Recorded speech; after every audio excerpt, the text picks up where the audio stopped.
Hi AHRI members, I'm Francis Deeds, Vice President of Public Affairs here at AHRI with another exciting edition of the AHRI Need to Know video. Now last year, a couple hundred people commented about how much I use my hands when I'm speaking, even though I'm not Italian. We're gonna make sure that doesn't happen this year at all. Wow, that's tight. Okay, so this is gonna be really difficult from here on out. Last year, we told you that we were not going to bring you another presentation of talking heads reading the news, but this year, we have decided to bring you some talking heads. No, not those talking heads. Welcome. In this segment of Need to Know, we're going to be discussing the reinvent that AHRI has been going through. John, as COO, you've been actively involved. Caroline, as General Counsel as well. I'll start with John. What has happened? A lot's gone on. The board approved this action a year ago at this meeting. The purpose of this effort was to make the organization more effective, more efficient, and importantly, to make better use of our members' time. They invest a lot of time with the organization on issues that are of importance to them, whether they be regulatory, standards, certification. So all of this is about making AHRI faster and more proactive in our efforts. An important tool that we brought to the table is something we're calling AHRI Connect. It is an online platform that provides a virtual workspace environment so that members can engage with one another. And the great news is, to date, we've had a significant number have actually created logins and passwords, so we're encouraged by that. And we are committed to making this transition as smooth as we can. But you know, as with any big change in an organization, a fundamental piece of this is change to our bylaws. So the great news is we've got our General Counsel, Caroline Davidson-Hood here, who's going to talk about that process as we move forward. Thanks, John. The updated bylaws were approved on July 17th by a unanimous vote of the AHRI Board of Directors, and the implementation date was on September 1st. The major changes to the bylaws included a formal recognition of the leadership councils and the industry sectors, and the official establishment of the working group and task force model as the way in which the work of the association gets accomplished. Well, thank you, Caroline. John, appreciate the update. I know it's been a lot of work, but what we've done is gone from 40 product sections to 4 sectors. The big thing is the working groups that are part of those sectors. And so to update us on that, I'm going to have Bill McQuaid and Rupal talk about the sectors in general, the working groups and how that's going to work, but also the unitary sector in particular. So take it away, Bill. Thank you, Steve. My name is Bill McQuaid. I'm Vice President of Sector Services and the Applied Sector Lead. I'm here with Rupal Chokshi, our Sector Lead for Unitary Products. So Rupal, can you explain how things have changed as we've moved from a section to a sector structure? Sure. We'll now be operating under 4 sectors, one for applied, heating, refrigeration, and of course unitary. Each sector has a leadership council, which is responsible for setting, developing, and implementing the strategic plan for that sector. They will also be responsible for managing the activities and programs to ensure success across all 4 of our pillars: standards, certification, advocacy, and analytics. Each leadership council consists of 25 members, and they'll meet twice a year. They met earlier this year at spring, and they met earlier this morning as well. One of the first tasks of the leadership councils is to identify those issues, trends, and concerns that are affecting each of our sectors. Our next task is to identify the goals for each and create action plans to achieve them. We also now have working groups to drive all this work to completion. The groups can be created by anyone, staff or members, and will operate on a timeline with specific deliverables. Charters will be drafted along with a roster of voting and non-voting members. These charters will be reviewed and approved by the sector leads to ensure that all the work that has been assigned aligns with the strategic plan developed by the Leadership Council. So the Leadership Council really provide that strategic vision, the operational oversight, and the tactical decision-making that we need. The working groups, on the other hand, provide that technical expertise exactly where we need it to accomplish the task. Since the spring meeting, we've done a lot to redefine roles. Rupal, can you tell us a little bit about that? Sure. So what we've done since spring meeting is to better align ourselves with the reInvent. We have redefined the roles and responsibilities and subsequently updated all the job descriptions. So now each sector is comprised of a team. Each team now has a group of engineers, coordinators, along with regulatory staff. So we'll be in a much better position moving forward to meet all the new goals that we've established by the Leadership Council. As VP of Sector Services, it's my responsibility to make sure that we're moving from a reactive posture to a proactive approach. That comes with early awareness, defining our future state, and leveraging the capabilities of AHRI to make that future state happen. We have a great team to accomplish this. Todd Lumpkin is our heating sector lead and is most recently the Global Business Director for one of our testing partners. Lauren McGowans, who is our refrigeration sector lead and has spent time in both our regulatory team and progressive roles in our certification group. And Rupal is our unitary sector lead, and I'm the sector lead for applied products. You'll hear from Todd and Lauren a little later. So Rupal, can you tell us how the unitary sector has handled the transition to the working group structure? Sure. All the working groups are now active and have been launched into AHRI Connect. Charters have been uploaded as well. There is also a capability for staff and members to upload documents, download documents. For unitary specifics, some of the working groups that have been established and now active are the Unitary Small Certification Lab Subcommittee. There's also one for VRF Regulatory Working Group, and there's also a Unitary Water-Cooled and Evaporatively Cooled Standard Scope Working Group. Thanks, Rupal. Sounds like we're off to a great start. Back to you guys. Bill, Rupal, thanks so much for that update.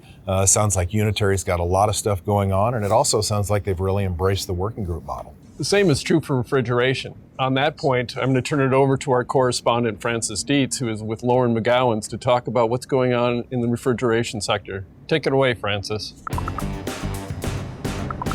Thanks, Steve. I'm here with Lauren McGowans, who's the staff lead for the refrigeration sector. I wanted to talk a little bit about what some of the goals are for your sector moving forward in the next year or so. We've really set two goals that we're implementing immediately. One is to establish AHRI as a leader in stakeholder collaboration, in expert analysis, and in regulatory agendas. We're trying to take a more proactive approach on all of our regulatory and standards work as it pertains to refrigeration. We've implemented these by forming some working groups and some committees that are working very closely with the regulatory bodies such as DOE on standard updates prior to their rulemaking efforts, so that we can implement changes that may be suggested throughout the industry before we see a NOPR from them and have to address comments that pertain to our test procedures. We work very closely with a number of the regulatory bodies. So in California, there are a lot of ongoing activities with CARB, the Air Resource Board, and with CEC. We also work closely with Canada. We've seen some standards updates from Mexico as well. And we engage with DOE and many of the departments within Washington on a daily basis. Recently, AHRI began a new communications tool, AHRI Connect. Can you give me an idea of how the refrigeration sector has been using that tool? Absolutely. So refrigeration was actually the first sector to move our working groups into the platform. These working groups are using this platform to be more collaborative and respond to things in a real-time effort that we were really unable to do in the past. You know, we'd schedule our meetings and those would be very productive, but now we can address each issue as it arises in a quick manner, which allows our members to provide their feedback when they have time and not necessarily on such a strict schedule that we may have had in the past. Can you talk a little bit about how the working group system is working for your sector? We've seen the most activity on a number of the regulatory working groups, the standards, and we've most recently done a lot of work on the safety standard. We've been working closely with UL and CSA to form a Canino working group on the safety standard for refrigeration, the UL 60335 2-89. And we were able to form a working group that submitted a proposal in just a few days. And within that working group, we have a number of subcommittees where the members are addressing specific issues to provide feedback back to the organization as they will continue to implement those updates. So this has kind of streamlined the process, which is, one of the goals of the reInvent. Is that fair? Absolutely. And it's allowed us to implement changes and updates to standards or minutes or review items prior to meetings. So we don't have to spend as much time in the meetings having those discussions about some of the administrative changes. Great. Thanks for your time.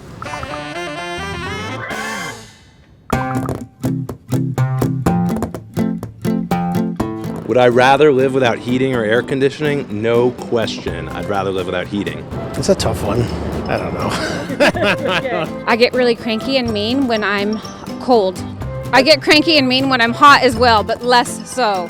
Probably heating. I hate being too cold. I gotta throw on all that clothes, not into that. My dad likes things to be colder. You can see the smoke in front of our faces. My husband likes it to be like a refrigerator. Every day I fight with him. Well, he's an ice dragon and I'm a fire dragon. The air conditioner is always running on his side and the heater is always running on my side. The second the season turns, the air conditioner or the heater needs to be on. Well, actually, I still live with my parents, so they wait until like the bitterly cold day to turn on the heat. It's their house, their rules for now. I usually wait for as long as possible to turn the heat on. It's a little cold for my girlfriend, so I just tell her to snuggle with me when she's cold. Most things we use need to be refrigerated. I would probably move to like San Diego and eat fish all day. I would love to thank the people who provide my lifestyle for me. Thanks for giving me ice cream. Yeah, ice cream, thanks. I appreciate their help in keeping my ice cream cold. I have the utmost respect for all of the manufacturers who are helping keep our ice cream cold. There seems to be a bit of a preoccupation with ice cream in our nation's capital. Ice cream's a plus. Maybe, but I prefer my beer chilled. Thank you, Francis and Lauren, for that update on the refrigeration sector. It sounds like they're off to a healthy, substantive start. But we still have 2 more sectors to cover. Heating and applied. That's right, heating and applied. So we will be heading over to Todd and Bill to update us on the heating and applied sectors. Todd, Bill? Thank you, Caroline. I'm here with Todd Lumpkin, our heating sector lead. What are some of the strategic initiatives that the heating sector considered earlier today? One of them is around IoT and connectivity. The other one I would mention is electrification. And we are looking at how do we be relevant as it relates to a heating sector. Do you have working groups established? Yeah, we do. There are several working groups that are launched and are active. Can you give me some examples of the types of things that they're working on? There's a working group around hydrogen-enriched natural gas and how it relates to appliance and equipment performance. So a real technology shift there. There is, yeah. There is a technology shift around renewable gas. In the boiler category, AHRI 155P is another working group. So that might be setting new standards going forward. It will for boilers. On the component side too, there's a working group looking at harmonization, North American harmonization to ISO standards. There's an ISO standard that has been developed and we want to harmonize that for the North American market. And for water heaters as well, so how we measure and record data and calculate the efficiency rating for certification. Right. So Bill, for the applied sector, what types of strategic initiatives are being considered in that sector? Well, there's quite a few.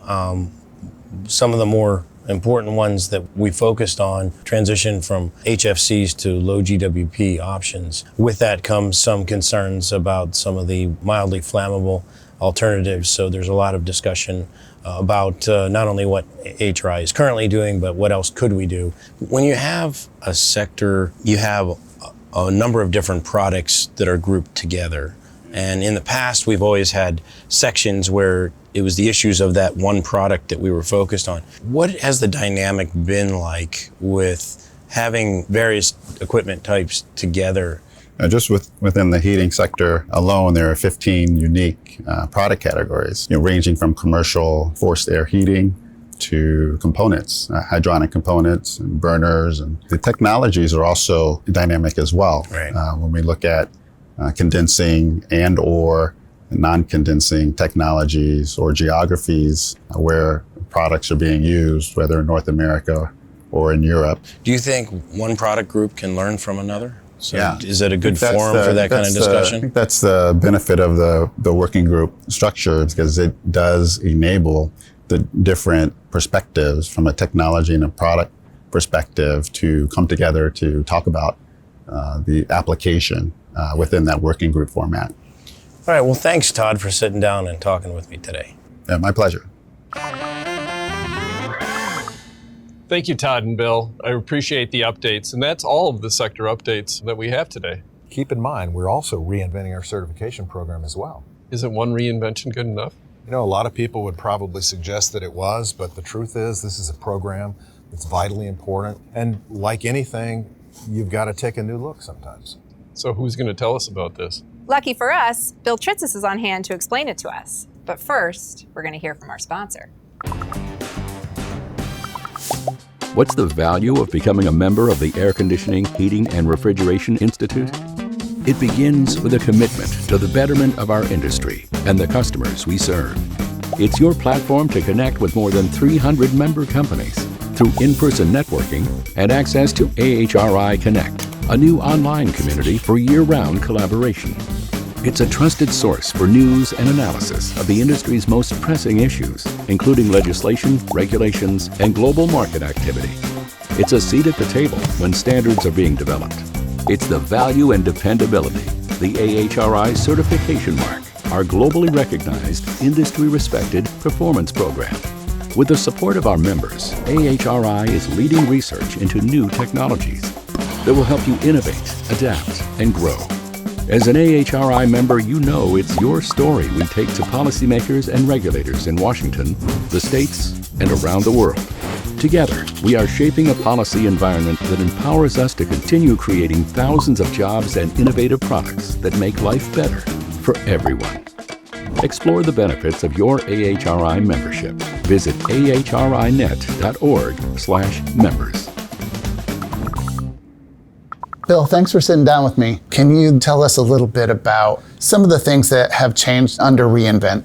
Thank you, Francis. The CPMP, the Certification Programs and Policy Committee, it has been renamed. It is now the Certification Committee. And it is still overseeing all AHRI certification programs and makes these approvals to the operations manuals that come from the compliance committees. Now, these documents will come straight from the compliance committees, and that is the big difference. The compliance committee will have the added role to make sure that the programs do reflect the opinions of the members who participate in it. Yes, the compliance at the end, the compliance committees will have a bigger role, as well as the certification committee. There are rumors that there are some exciting things coming down the pike for certification. The AHRI certification programs have been the standard of excellence in the HVAC industry globally, and were created based on the idea of establishing a market surveillance program that would verify product performance through testing. As a result, a lot of effort has been spent in technically improving the third-party laboratories that we do business with in order to produce repeatable results.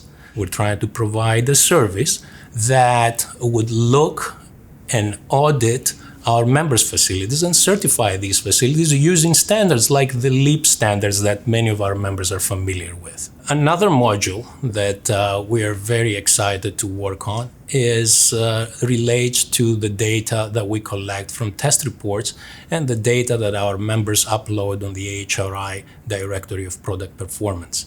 In the past, we used this data mainly for regulatory reporting.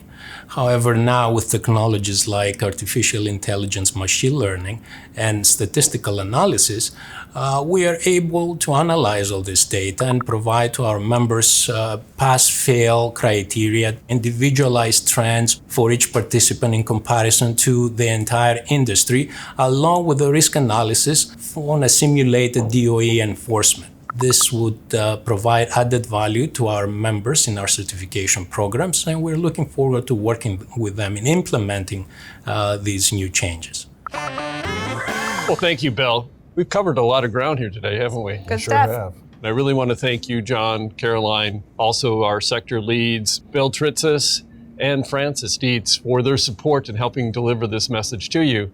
Francis, take it away.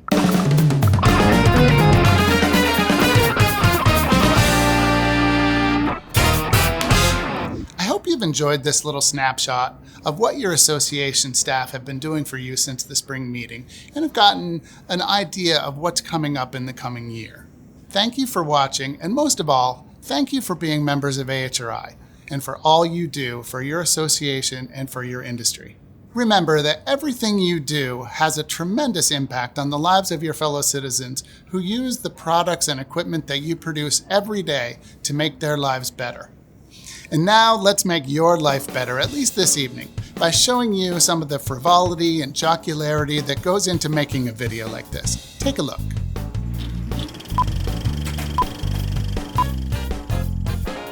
Now let's make your life a little...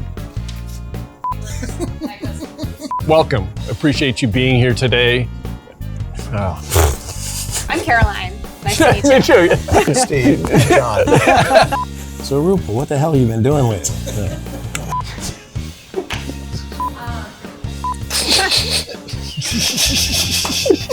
Can we throw him out of the room? I felt awkward. Yeah, don't say that. Outtakes. I'm here with Rupal Chocolate. This is I why can't Steve look at doesn't you. say my last Yeah. name. I'm not Polish, not Russian. What do you want me to say? Rupal.